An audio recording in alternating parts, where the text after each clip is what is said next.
हनुमान को गिरगिराना पड़ेगा मुख्यमंत्री बनने के लिए। वो तो भगवान श्री राम जब भी चाहेंगे तब कुर्सी पे बैठा देंगे। यादव लोग मुख्यधारा में आ गए, कुर्मी कुशवाहा मुख्यधारा में आ गए, तो दलित और अति पिछड़ा कब मुख्यधारा में आएंगे? ठगे जा रहे हैं हम लोग, ठगे जा रहे हैं। और कुछ हमारे भाई लोग हैं, एक दो लोग समझे, समाज के ऐसे एक दो लोग हैं नीला कबूतर, जो कि समाज को दिग्भ्रमित कर रहे हैं। भारतीय जनता पार्टी और बिहार के राजनीति में, खास करके भारतीय जनता पार्टी में जिन नामों की चर्चा है, तो मैं दावे के साथ कर सकता हूं, मोहर लगा के कह सकता हूं कि वो कभी मुख्यमंत्री नहीं बन सकते। देश के, इस राष्ट्र के, भारतवर्ष के हम हिंदू हैं, दलित हैं और भारतीय हैं, सनातनी हैं। नीतीश कुमार जी की उदारता होनी चाहिए और नरेंद्र मोदी साहब की उदारता होनी चाहिए कि कोई दलित से मुख्यमंत्री दे, दलित चेहरा दे, और नहीं तो अति पिछड़ा से दे। दलित हितैषी सरकार होती तो आज दलितों को आरक्षण की जरूरत नहीं पड़ता, समझे, 5 किलो अनाज की जरूरत नहीं पड़ता। कि वाकई में नरेंद्र दामोदर मोदी साहब चिराग पासवान को बहुत चाहने वाले में से हैं और चाहते उसको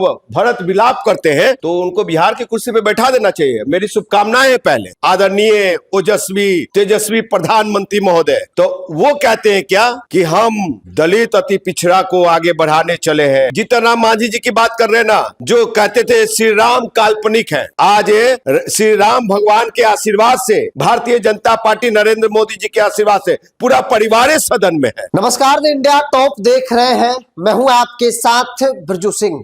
नीतीश कुमार के बाद कौन का जवाब आमतौर पे काफी जटिल है, काफी कठिन है। हालांकि सम्राट चौधरी के नाम की चर्चा खूब हो रही है। कहा जा रहा है कि नीतीश कुमार 10 तारीख को राज्यसभा में शपथ लेंगे, उसके बाद वो कभी भी मुख्यमंत्री की कुर्सी को त्याग सकते हैं, इस्तीफा दे सकते हैं और उसके बाद कभी भी बिहार को नया मुख्यमंत्री मिल सकता है। कई नामों की चर्चा है। राजकुमार पासवान जी है, सम्राट चौधरी के नाम पर दलित समाज तैयार है ना कि सम्राट चौधरी दलित वंचितों की आवाज को मजबूती से आगे बढ़ाएंगे, उनके लिए काम करेंगे? देखिए, सबसे बड़ी बात है बिरजू जी कि बिहार के संदर्भ में बिहार के जो मुखिया हैं, वो मुखिया 20 साल शासन किया, 20 साल राज किया। कौन है वो? कुर्मी समाज से है, पिछड़े समाज से है वो। और आपको बता दूं कि 15 साल लालू यादव ने शासन किया, यानी आरजेडी ने, तो 15 और 20 35 हो गए। अब उसके बाद अब कौन? सम्राट चौधरी साहब। तो दलित और अति पिछड़ा का कब नंबर आएगा रे भैया? मतलब कि यादव लोग मुख्यधारा में आ गए, कुर्मी कुशवाहा मुख्यधारा में आ गए, तो दलित और अति पिछड़ा कब मुख्यधारा में आएंगे? तो अब बिहार की मांग होनी चाहिए, और जो सत्ता में बैठे हुए लोग, सम्राट चौधरी जैसे लोग, नीतीश कुमार जी की उदारता होनी चाहिए और नरेंद्र मोदी साहब की उदारता होनी चाहिए कि कोई दलित से मुख्यमंत्री दे, दलित चेहरा दे, और नहीं तो अति पिछड़ा से दे। साहब से बात करने के लिए वोट तक ही सीमित कि दलितों को आगे बढ़ा रहे हैं, दलितों के लिए योजना बन रही है, दलित अब चांद पे चले गए, सिर्फ दिखावा। बिहार में नाम किसकी चर्चा चल रही है? नित्यानंद राय की नाम चल रही है, सम्राट चौधरी जी का सबसे ऊपर चल रहा है, भूमियार समाज से चल रहा है, तो दलित कहां है? दलित हितैषी सरकार है। जीतन राम मांझी को कौन बनाया मुख्यमंत्री? नीतीश जी बनाया ना साहब। कहां दलित हितैषी सरकार है? दलित हितैषी सरकार होती तो आज दलितों को आरक्षण की जरूरत नहीं पड़ता, समझे, 5 किलो अनाज की जरूरत नहीं पड़ता, उनके बच्चे लोग सरकारी स्कूल में खिचड़ी नहीं खाते, समझ गए? तो आपको बता दूं कि जो कह रहे हैं कि दलित हितैषी का मतलब क्या है? अशोक चौधरी, जीतन राम मांझी, चिराग पासवान, अशोक चौधरी, ये लोग दलित का दौ भी जानते हैं। क्या बात करें, लोग दलित नहीं है, सिर्फ नाम का बाबा साहब आम्बेडकर के गमछे ओढ़ लेते हैं, देखते नहीं है। वही जीतन राम मांझी जी की बात कर रहे हैं ना, जो कहते थे श्री राम काल्पनिक है, आज श्री राम भगवान के आशीर्वाद से, भारतीय जनता पार्टी नरेंद्र मोदी जी के आशीर्वाद से पूरा परिवार सदन में है। जीजा आयोग, समधिन आयोग, न जाने कौन कौन आयोग है, तो इस चीज को समझना होगा। अब बहुत अच्छा अवसर आया है, बिहार मांग कर रही है और देश के जो मुखिया हैं, सम्मानीय आदरणीय ओजस्वी तेजस्वी प्रधानमंत्री महोदय, तो वो कहते हैं क्या कि हम दलित अति पिछड़ा को आगे बढ़ाने चले हैं। और अभी देख नहीं रहे थे कैसे क्या क्या सब हो रहा था देश में। तो आपको बता दो, वाकई में अगर वो दलित ही तैसी है, उनकी पार्टी है, तो कोई दलित चेहरा दे। लेकिन कोई मांग काहे नहीं कर रहा राजकुमार जी? आप पहले ऐसे व्यक्ति हैं जो दलित सीएम की मांग कर रहे हैं। चिराग है, मांझी है, कई दलित चेहरे हैं एनडीए के अंदर। साहब जो खुद कतार में हो, खुद लाइन में हो मुख्यमंत्री के कुर्सी के लिए, तो क्यों मांग करेंगे? समझे? अब भारतीय जनता पार्टी और बिहार के राजनीति में, खास करके भारतीय जनता पार्टी में जिन नामों की चर्चा है, तो मैं दावे के साथ कर सकता हूं, मोहर लगा के कह सकता हूं कि वो कभी मुख्यमंत्री नहीं बन सकते हैं। किसे दलित से किसे बनाना चाहिए? दलित से एक ऐसा हो, गंभीर व्यक्ति हो। भारतीय जनता पार्टी में बहुत सारे हैं।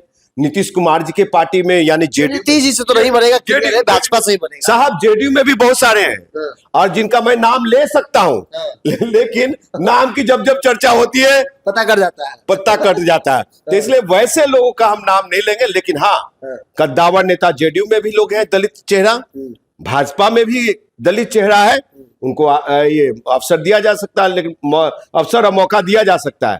लेकिन अशोक चौधरी जैसे लोगों को अगर आप मुख्यमंत्री बनाने के लिए सोचिएगा, तो साहब उनके इर्द गिर्द कितने दलित हैं? दलित तो वो खुद है भाई, पासी समाज से है। हम कहाँ डिनाई कर रहे हैं, लेकिन क्या अब वो दलित रहे? पासी पासवान में अंतर नहीं होता है साहब, हमको मालूम है, लेकिन यहाँ का पासिया उत्तर प्रदेश का पसिया में बहुत फर्क है। उत्तर प्रदेश का पसिया पासवान है, यहाँ का पासी चौधरी है, लेकिन वो भी हमारे भाई है। और आपको बता दूं कि अशोक चौधरी जी के बनने से बिहार का दलितों का कल्याण नहीं हो सकता, भला नहीं हो सकता, भाला जरूर हो सकता। इंजीनियर राजकुमार पासवान ये बात चाहते हैं कि भाई किसी को बना दो, चिरागे काहे ना हो, चिरागे पासवान को बना दीजिए, कम से कम दलित तो है। साहब आपको बता दूं कि चिराग पासवान हनुमान है। किसके हनुमान है? मोदी जी के, राम के, भगवान श्री राम नरेंद्र मोदी जी के हनुमान है। तो वो हनुमान को गिरगिराना पड़ेगा मुख्यमंत्री बनने के लिए। वो तो भगवान श्री राम जब भी चाहेंगे तब कुर्सी पे बैठा देंगे। लेकिन बड़ा दुर्भाग्यपूर्ण, मैं सोशल मीडिया पे देख रहा था कि उनके कार्यकर्ता, उनके फॉलोवर गिरगिरा रहे थे, भगवान श्री राम से भीख मांग रहे थे। लेकिन एक समय था जब चिराग पासवान को मुख्यमंत्री बनाने के लिए पार्टी के अंदर प्रस्ताव पारित किया था। आज जब समय आया तो चिराग खेमे में भी सन्नाटा है, कोई चू चा नहीं कर रहा है कि भाई हमारे नेता को मुख्यमंत्री बना दीजिए। साहब हम तो कहते हैं कि वाकई में नरेंद्र दामोदर मोदी साहब चिराग पासवान को बहुत चाहने वाले में से हैं और चाहते उसको भरत विलाप करते हैं, तो उनको बिहार की कुर्सी पे बैठा देना चाहिए। मेरी शुभकामनाएं हैं पहले। चिराग पासवान के लिए तैयार है राजकुमार पासवान? क्यों नहीं? बिहार के अगर जनता चाहती है, सभी समाज के लोग चाहते हैं चिराग के नाम पे, तो बना देना चाहिए। चिराग पासवान का तो टीआरपी है ये ना है भाई, हर जाति धर्म के लोगों को पसंद। टीआरपी के क्या मतलब? भारत सरकार में केंद्रीय मंत्री है वो, ये डिनाई थोड़ी नहीं किया जा सकता। राजकुमार पासवान आज सड़क पे है, वो सदन में है, अगर उनके ऊपर कोई कुछ बोलता है तो सूरज पे थूक फेंकने जैसा है। लेकिन कुछ मुद्दे होते हैं, उन पे सवाल खड़ा होगा और सवाल खड़ा मैं करता रहूंगा। पॉलिटिकल है, हाँ, लेकिन वाकई में लगता है कि वो गंभीर व्यक्ति हैं। बिहार को बिहारी फर्स्ट का जो उनका मॉडल है और वो दे सकते हैं, तो उनको अवसर दिया जाना चाहिए। क्यों नहीं दिया जाना चाहिए? मांग कर रहे हैं चिराग को बना दीजिए। देखिए, मैं चिराग के नाम पे मैं खुल के नहीं कहूंगा, इसलिए कि बहुत सारे उनसे बड़े बड़े कद्दावर नेता लोग, गंभीर व्यक्ति जो बिहार को चला सकते हैं और दलित समाज से एनडीए में है। जी हाँ, एनडीए में है। आप जनक चमार जी को कम समझे क्या? जनक चमार जी को तो रिपीट नहीं किया गया। लेकिन मंत्रालय में रिपीट नहीं किया गया, दुर्भाग्यपूर्ण है। ये लोग सिर्फ बात करते हैं दलितों का, बात करते हैं आरक्षण का, बात करते हैं कि हम भागीदारी दे रहे हैं, लेकिन यहाँ भागीदारी सिर्फ वोट तक सीमित है। जनक चमार सही है, फिट है मुख्यमंत्री कुर्सी के लिए। साहब बहुत सारे लोग हैं, मैं बोल रहा हूँ, नाम नहीं ले रहे कि पता कर जाएगा, इसीलिए हाँ मैं बोल रहा हूँ कि एनडीए में खंगाले ढूंढे। नीतीश कुमार जी के पास भी 5 नाम होंगे, उनके पास भी 5 नाम होंगे भारतीय जनता पार्टी के पास, तो वो उनमें से चेहरा वो घोषित कर दे राजकुमार पासवान। और अच्छा है कि समाज का विकास होगा, बहुमुखी विकास होगा बिहार का, और समाज आगे बढ़ेगी। जो कहते थे कि जो रिजर्वेशन पॉलिसी आया था बिरजू जी, कि दलितों को मुख्यधारा में लाना है, दलितों को मुख्यधारा में लाना, किसके खिलाफ लाना था? सामंतियों के खिलाफ। आज तक तो दलित मुख्यधारा में आ नहीं पाया। कौन लोग आए? यहाँ 35 साल से मतलब आरजेडी और एनडीए को मिला ले तो 35 वर्षों से सरकार है ओबीसी का। ओबीसी 85% वो लोग कहते हैं। साहब 85% का विकास हुआ कहाँ? हाँ, अगर हुआ होता तो राजकुमार पासवान भी सदन में होता। तो ठगा गया लोग। बिल्कुल ठगे जा रहे हैं हम लोग, ठगे जा रहे हैं।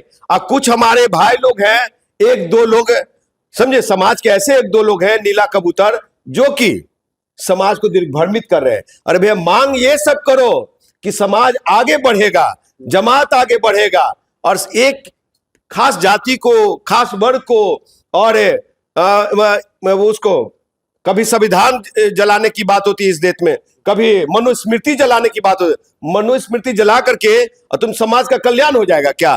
कभी नहीं हो सकता। तो इसलिए हम सब की जिम्मेवारी बनती है कि बिहार की बहुमुखी विकास, समाज की बहुमुखी विकास और जो समाज पिछड़ा हुआ है, जो शोषण हो रहा है, जो अनटचेबल लोग हैं, उन लोग को आगे बढ़ाने की बात होनी चाहिए और सबको कहीं भी छुआछूत की भावना नहीं होनी चाहिए। और बहुत लोग तो ये भी करें कि धर्म परिवर्तन कर लो।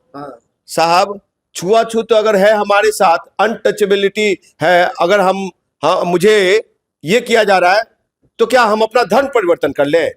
कभी नहीं कर सकते अपना धर्म परिवर्तन। हम देश के, इस राष्ट्र के, भारतवर्ष के हम हिंदू हैं, दलित हैं और भारतीय हैं, सनातनी है। चलिए, तो राजकुमार पासवान पहले ऐसे व्यक्ति हैं जिन्होंने दलित सीएम बनाने की मांग की है। चाहे वो चिराग पासवान हो, चाहे वो जनक राम ही क्यों ना हो, किसी को बना दीजिए, बहुत सारे लोग इसके लिए फिट हैं। ओबीसी का राज बहुत देख लिया, 35 सालों से बिहार ओबीसी राज कर रहा है। दलित सीएम होना चाहिए। दलित सीएम होगा तभी जाकर जो अंतिम मैदान में बैठे लोग हैं, खास तौर पे जो दलित महादलित समाज में है, उन्हें मुख्य धारा में लाया जा सकता है। अन्यथा ये बात ढकोसला होगा। जो लोग कहते हैं कि दलितों को, हम वंचितों को मुख्य धारा में लाएंगे, उनके लिए योजना बनाएंगे। बहरहाल अपनी राय को कमेंट्स बॉक्स में लिखिए। इस पूरी रिपोर्ट में इतना ही। बहुत बहुत धन्यवाद।